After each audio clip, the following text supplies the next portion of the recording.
आज हम लोग देखते हैं मैथमेटिकल टूल्स के बारे में, ठीक है कि नहीं। मैथमेटिकल टूल्स जो होता है इसके बारे में देखते हैं।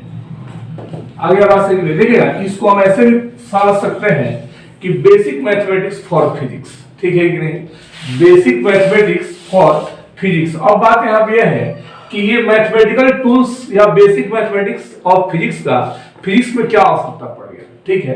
तो देखिए फिजिक्स में यदि आपको ये बेसिक मैथमेटिक्स नहीं आएगा या फिर मैथमेटिकल टूल्स कह सकते हैं इसको, नहीं आएगा तो फिजिक्स में बहुत सारा ऐसा क्वेश्चन होता है जो कि हमसे नहीं बनेगा। आगे आवाज से बहुत सारा ऐसा क्वेश्चन होता है।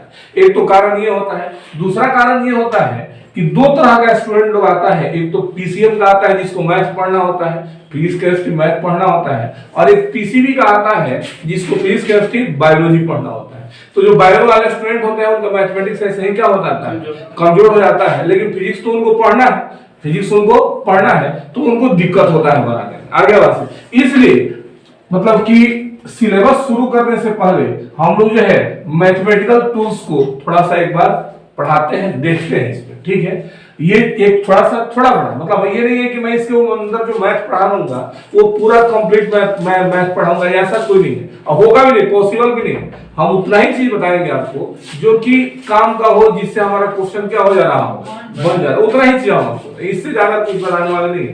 तो देखिए मैथमेटिकल टूल्स के अंदर सबसे पहले हम शुरू करेंगे कैलकुलस, ठीक है, कैलकुलस। आगे बात है, अब इस कैलकुलस के अंदर तो बहुत कुछ पढ़ना है। ये तो एकदम जो है अथाह समुद्र है, बहुत सारा चीज पढ़ना है। मैथमेटिक्स के अंदर जाएंगे तो उतना पढ़ना पड़ेगा, लेकिन हमको उतना नहीं पढ़ाना।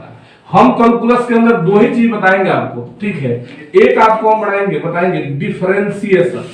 आगे बात है कि नहीं, जिसको डिफरेंशिएशन, इसको हिंदी में हम अवकलन कहते हैं, ये डिफरेंशिएशन हो गया।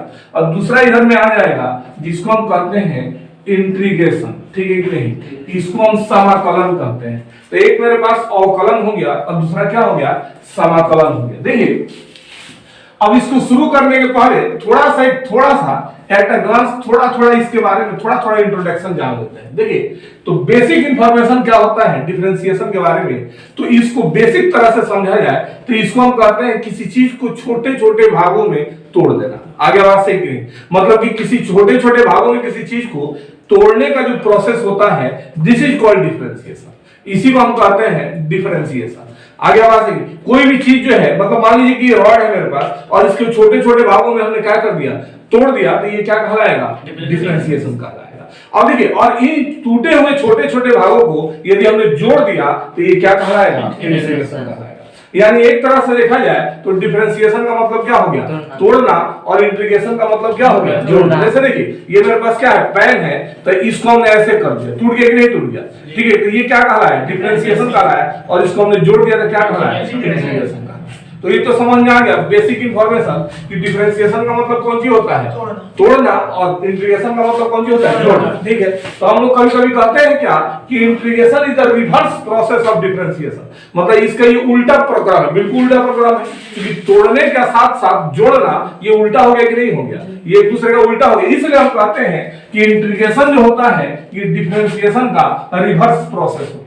यदि कहीं पे कोई लिखा हुआ है, किसी किताब में ये चीज लिखा हुआ है, तो हमने कंफ्यूज होने की आवश्यकता नहीं है कि ऐसा क्यों कहा गया कि इसमें रिवर्स प्रोसेस है, ये चीज ऐसा क्यों कहा गया, इसके लिए हमको कंफ्यूज होने की आवश्यकता नहीं है, क्योंकि हम लोगों को पहले से पता है कि ऐसा इसलिए कहा गया क्योंकि इसका मतलब क्या था, तोड़ना, और इसका मतलब क्या था, जोड़ना। जैसे कि एक और हम आपको बात बताते हैं, मान लीजिए कि हमने कोई रॉड लिया, हमने कोई क्या लिया, रॉड लिया, ठीक है कि नहीं, ये एक्स लेंथ का रॉड है। मान लीजिए कि हमने एक्स लेंथ का कोई रॉड लिया, ठीक है कि नहीं, इसको हमने क्या करा, एक छोटे से हिस्से में तोड़ दिया, तो इस एक्स का एक छोटा सा हिस्सा डीएक्स का है कि नहीं का, आगे बात है कि नहीं। तो ऐसे बहुत सारे हिस्से हुए, ऐसे बहुत सारे हिस्से हुए, और सब हिस्सा क्या कह रहा है, डीएक्स कह रहा है। तो ये जो डीएक्स है, इस मतलब बड़े लेंथ का एक छोटा सा भाग हुआ कि नहीं हुआ, तो यही डीएक्स क्या कहलाता है, डिफरेंशिएशन। यही डीएक्स क्या कहलाता है, डिफरेंशिएशन कहलाता है। अब हमने क्या किया, इस dx plus dx plus dx plus dx plus dx ऐसे बहुत सारे dx को जोड़ दिया तो हमारे पास x प्राप्त हो रहा है कि नहीं, इसी को हमने क्या नाम दे दिया, इंटीग्रेशन नाम दे दिया। यही मेरे पास क्या कहलाएगा, इंटीग्रेशन। तो देखिएगा यहाँ पे क्या करा, तोड़ा तो क्या मिला, डिफरेंशिएशन, जोड़ा तो क्या मिला, इंटीग्रेशन। इसी बिहाफ पे हम कहते हैं कि integration is the reverse process of differentiation. आगे बस सॉरी हाँ, integration is the reverse process of differentiation. अब देखिए, अब हम लोगों को ये तो पता चल गया कि कैलकुलस में हमें दो चीज को पढ़ना है, एक डिफरेंशिएशन पढ़ना है और दूसरा क्या पढ़ना है, इंटीग्रेशन पढ़ना है। अब हम यहां से सबसे पहले शुरू करेंगे, हम शुरू करना है हमने डिफरेंशिएशन के बारे में शुरू करेंगे, डिफरेंशिएशन, ठीक है। तो देखिए डिफरेंशिएशन में एक चीज होता है, ठीक है, इसको हम कहते हैं अवकलन, कि y equal to f of x, ठीक है कि नहीं, y इक्वल टू क्या होता है, f ऑफ x। तो इसको हम पढ़ते क्या है कि y is the function of x, y is the function of x। यदि हम इसको लिखें तो लिखेंगे y इज द, ठीक है कि नहीं, y is the function of कोई चीज x। इसका मतलब क्या हुआ कि y का जो वैल्यू है ये किसके वैल्यू पर डिपेंड करेगा, x के वैल्यू पर डिपेंड करेगा। आगे आवाज से कि नहीं, y is the function of x, इसका मतलब क्या है, y का वैल्यू किसके वैल्यू पर डिपेंड करेगा, x के वैल्यू पर डिपेंड करेगा। x के अलग अलग वैल्यू के लिए y का वैल्यू क्या होगा, अलग अलग, x के अलग अलग वैल्यू के लिए y का वैल्यू क्या होगा, अलग अलग। ये समझ में आ गया। अब देखिए, तो पहले तो हम लोग ये समझ गए थे कि डिफरेंशिएशन मतलब क्या होता है, तोड़ना। अब मेरे पास क्वेश्चन ये है कि डिफरेंशिएशन होता किसका है। अब मेरे पास क्वेश्चन क्या है कि डिफरेंशिएशन होता किसका है, तो डिफरेंशिएशन ऑलवेज, ठीक है कि नहीं, डिफरेंशिएशन, आगे आवाज सुनिए, डिफरेंशिएशन ऑलवेज किसका होता है, फंक्शन का होता है। डिफरेंशिएशन किसका होता है, फंक्शन। और यहाँ पे फंक्शन का हिंदी होता है, ये कोई शादी ब्याह नहीं है, इस फंक्शन का हिंदी होता है फलन। आगे आवाज सही गिरे, तो डिफरेंशिएशन किसका होता है, हमेशा फंक्शन का होता है। ये चीज ध्यान में रखना है। तो एक चीज तो क्लियर हो गया, डिफरेंशिएशन का मतलब कौन सी हो गया, तोड़ना, और होता किसका है, फंक्शन का होता है। y equal to f of x कहीं लिखा हो, इसका मतलब क्या है, y is the function of x, y is the function of x, ठीक है। देखिए ये दो तीन चीज हमको क्लियर हो गया। तो इसमें हमने सबसे पहले एक सिंबल आता है, ये सिंबल क्या कहता है, इसको dy बटा dx, ये सिंबल का अर्थ क्या होता है, ये अर्थ हम थोड़ा सा जानना चाहते हैं। तो ये सिंबल है, यह क्या है, डिफरेंशिएशन में एक सिंबल है, और इसका मतलब होता है डिफरेंशिएशन ऑफ, हम शॉर्ट में लिख रहे हैं, डिफरेंशिएशन ऑफ y, आगे बात है, differentiation of y with respect to x, differentiation of y with respect to x। आगे बात है, इस सिंबल का अर्थ क्या हो गया, y का डिफरेंशिएशन किसके रेस्पेक्ट में, x के रेस्पेक्ट। अब चाहे एक और लिख सकते हैं, ठीक है कि नहीं, रेट ऑफ चेंज, ठीक है कि नहीं, rate of change in y with respect to x, y के दर में परिवर्तन किसके रेस्पेक्ट में, x के रेस्पेक्ट में। इस सिंबल का अर्थ यही होता है, ये सिंबल यदि कहीं पे लिखा हुआ है तो हमने इसको ऐसे ही पढ़ना है, इसका अर्थ यही होता है, ठीक है। अब देखिए इसके अंदर कुछ जो है बेसिक फार्मूला को हम लोग ध्यान में देंगे, कुछ बेसिक फार्मूला, क्योंकि देखिए अब ये फार्मूला हम जो बताने जा रहे हैं इसका हमने प्रूफ नहीं करना है, वो प्रूफ तो आपको मैथमेटिक्स में मिलेगा। हमको तो बस फार्मूला से क्या मतलब है, फार्मूला से मतलब है बस, और कुछ नहीं। प्रूफ के लिए पीछे भागेंगे तो बस 3-4 महीने आपको क्या पढ़ाते रह जाना पड़ेगा, इसी को पढ़ाते रह जाना पड़ेगा। आगे आवाज सीखिए। तो जैसे मान लीजिए इसका पहला फार्मूला एक फंक्शन दिया हुआ है y इक्वल टू x का power n, y equal to क्या दिया हुआ है, x का पावर n, एक फर्स्ट फंक्शन दिया हुआ है। तो इसका dy बटा dx जो होता है, इसका dy बटा dx जो होता है, यह होता है nx n माइनस 1। इसका dy बटा dx कितना के बराबर हो जाएगा, nx n माइनस 1। अभी हमारे को बस ये फार्मूला याद रखना है, हमको बहुत ज्यादा इसका प्रूफ के पीछे नहीं भागेंगे, तो वो मैथ में आप पढ़ लीजिएगा, ठीक है। ये हमको बस फार्मूला याद रखना है। अब इसके ऊपर क्वेश्चन कैसे आएगा ये आपको बताना है, इसका यूज कहां करेंगे। जैसे y इक्वल टू लिखा हुआ है x का पावर 3, तो x का पावर n के रूप में दिख रहा है कि नहीं दिख रहा है, तो यहाँ n क्या लिखा हुआ है, 3 लिखा हुआ है, और x तो x है। अब ये y इक्वल टू x का पावर n दिया गया हो तो इसका dy बटा dx कितना होता है, nx n माइनस 1। n के रूप में क्या दिख रहा है यहाँ 3, तो यहाँ पे 3 लिख देंगे, और फिर हम क्या लिख देंगे, फार्मूला कैसा करता है, x लिख देंगे, और 3 माइनस क्या कर देंगे 1। आंसर कितना हो जाएगा 3x²। आगे आवाज सुन, कोई दिक्कत नहीं है। इसी में एक और दिया गया है, देखिएगा कि y इक्वल टू लिखा गया है x का पावर, y इक्वल टू कितना लिखा जाए, x का पावर, बड़ी आसान है इसका। तो dy बटा dx कितना हो जाएगा इसका 4x का पावर, कोई दिक्कत, ठीक है। अब देखिएगा इसी तरह से एक दो हम बता देते हैं। y इक्वल टू मान लीजिए x का पावर कितना लिखा हुआ है 2 लिखा हुआ है, ठीक है। तो इसका dy बटा dx किसके बराबर हो जाएगा, आगे यहाँ से 2x के बराबर हो जाएगा, ठीक। अब देखिए ये तो समझ में आ गया। अब इसको थोड़ा सा हटा देते हैं, यहाँ से बेसिक था, कोई दिक्कत नहीं। देखिए एक चीज हम देखते हैं, जैसे y इक्वल टू लिखा है x, y इक्वल टू क्या लिखा है x लिखा है, तो इसका यदि हमने dy बटा dx करना है तो इसका dy बटा dx, अब देखिए x के ऊपर कुछ नहीं है तो क्या है 1, ठीक है। तो यहाँ 1 लिख सकते हैं, लिखेंगे नहीं लिखेंगे कोई दिक्कत नहीं है, 1 लिख देंगे और x और 1 माइनस कितना हो गया 1 हो गया कि नहीं, ठीक है। अब देखिए तो यहाँ पे 1 हुआ इनटू x का पावर 0, किसी भी चीज का पावर 0 किसके बराबर होता है 1 के बराबर होता है, आंसर कितना के बराबर आ गया, आगे बात से आंसर कितना के बराबर आ गया 1 के बराबर, ठीक है। देखिए एक और आएगा थोड़ा सा confusing, y equal to root x दिया गया है। तो देखिए y equal to root x दिया हुआ है, हमारे पास फॉर्मूला किसका है x का पावर n का, हमारे पास फॉर्मूला किसका है x का पावर n के रूप में, और यहाँ पे क्वेश्चन क्या दिया हुआ है, फंक्शन क्या दिया है y equal to root x, y equal to root x।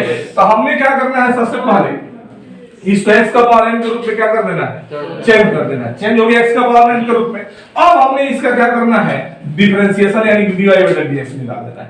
अब इसका dy बटा dx निकालेंगे तो 1/2 होगा, x हो जाएगा और 1/2 माइनस 1 हो गया कि नहीं।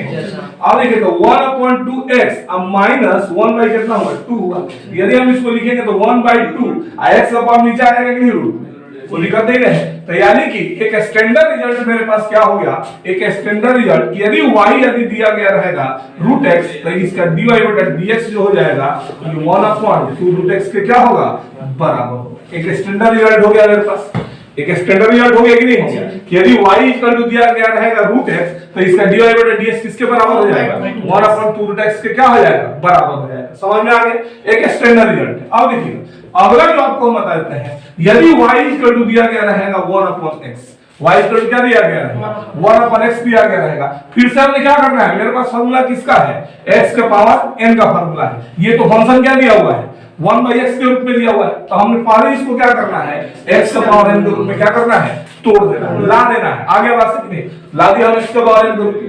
अब हमने क्या करना है, इसका dy बटा क्या करना है dx करना है, तो ये हो जाएगा -1 x का पावर -1 अब -1 हो जाएगा कि नहीं हो जाएगा, कोई दिक्कत नहीं माइनस भी रहेगा। अच्छा हाँ माइनस हो गया, ठीक है। तो ये कितना हो गया, तो -1 x का पावर कितना हो गया -2, यानी कितना के बराबर हो गया -1 x² के बराबर हो गया कि नहीं हो गया, आगे बात है कि नहीं। तो यहां से भी स्टैंडर्ड एक रिजल्ट आया, y इक्वल टू 1/x लिखा रहे तो इसका dy बटा dx किसके बराबर हो जाएगा -1/x² के क्या हो जाएगा बराबर हो जाएगा।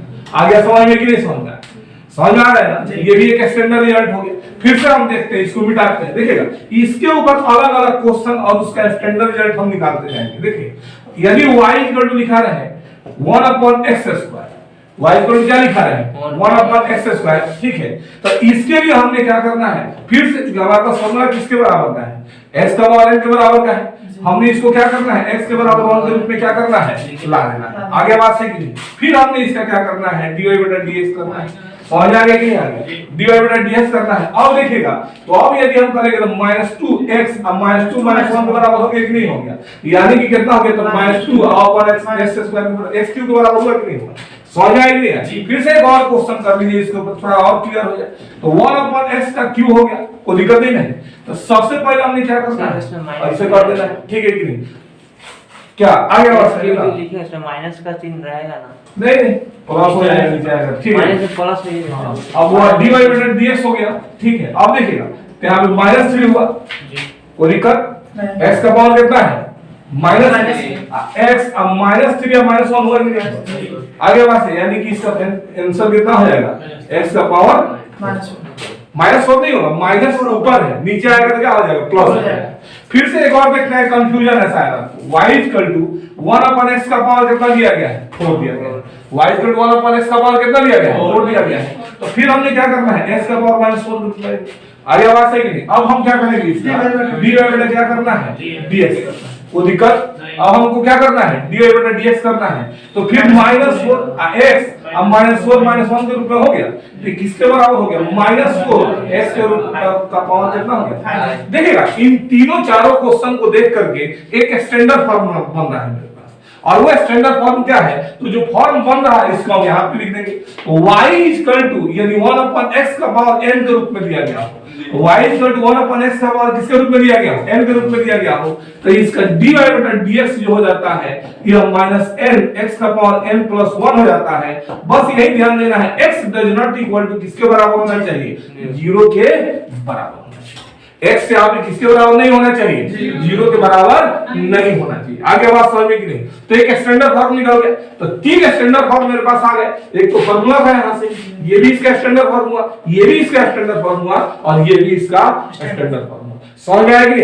तो x की पावर n के रूप का क्वेश्चन कुछ इसी तरह का आता है, इससे ज्यादा क्वेश्चन इसमें नहीं होता है। अब देखिएगा एक और चीज इसमें देखना है, थोड़ा हम इसको मिटाते हैं, ठीक है कि नहीं। एक और चीज देखना है जो काफी इंपॉर्टेंट है, देखिए वो जो है काफी इंपॉर्टेंट है, इसको हमें देखना है। देखिए इसको क्या देखेंगे ये आपको हम बताएंगे। देखिए इसमें दिया गया रहेगा, मान लीजिए कि y इक्वल टू दिया रहेगा c, y इक्वल टू क्या दिया रहेगा c, ठीक है कि नहीं, और c एक कांस्टेंट होगा, c एक क्या दिया रहेगा कांस्टेंट। कांस्टेंट मतलब समझता हो इसका वैल्यू चेंज नहीं हो, वो एकदम फिक्स हो, ठीक है कि नहीं। तो देखिए हमेशा ध्यान में रखना है इस तरह से इसका dy बटा dx जो होता है यह हमेशा क्या होता है, 0 होता है। आगे आवाज से ये हमेशा किसके बराबर होगा, 0 के बराबर होगा। कोई दिक्कत, यानी एक चीज तो मेरे दिमाग में आ गया, मेरे फ्रेम ऑफ माइंड में एक चीज आ गया कि डिफरेंशिएशन ऑफ, ठीक है कि नहीं, all constant term, differentiation of all constant term is always, ठीक है कि नहीं, ऑलवेज 0। आगे बात सही है कि नहीं, यानी कोई भी आप रख लो, कोई कांस्टेंट रख लो, जैसे y इक्वल टू क्या रखोगे 2, dy बटा dx किसके बराबर है 0, y इक्वल टू क्या रखोगे आप 3, dy बटा dx किसके बराबर होगा 0, y इक्वल टू रखोगे पाई, पाई का मतलब 3.14 के बराबर होगा, dy बटा dx किसके बराबर होगा 0। तो इसका मतलब जितना y इक्वल टू 1 लाख, तो dy बटा dx किसके बराबर होगा 0। यानी एक चीज तो कंफर्म हो गया कि किसी भी प्रकार का कांस्टेंट टर्म का डिफरेंशिएशन किसके बराबर होता है, यानी कि कांस्टेंट का डिफरेंशिएशन होता ही नहीं है। आगे बात से क्योंकि 0 है, 0 का मतलब क्या होगा, ये होता ही नहीं है, होता तो 0 नहीं होता, होता तो 0 नहीं होता। ये तो समझ में आ गया ना कि कांस्टेंट का डिफरेंशिएशन होता ही नहीं। ये क्लियर होएगा, समझ में आ गया, कोई दिक्कत। इसी के आगे हम नेक्स्ट डे देखेंगे रमेश जी।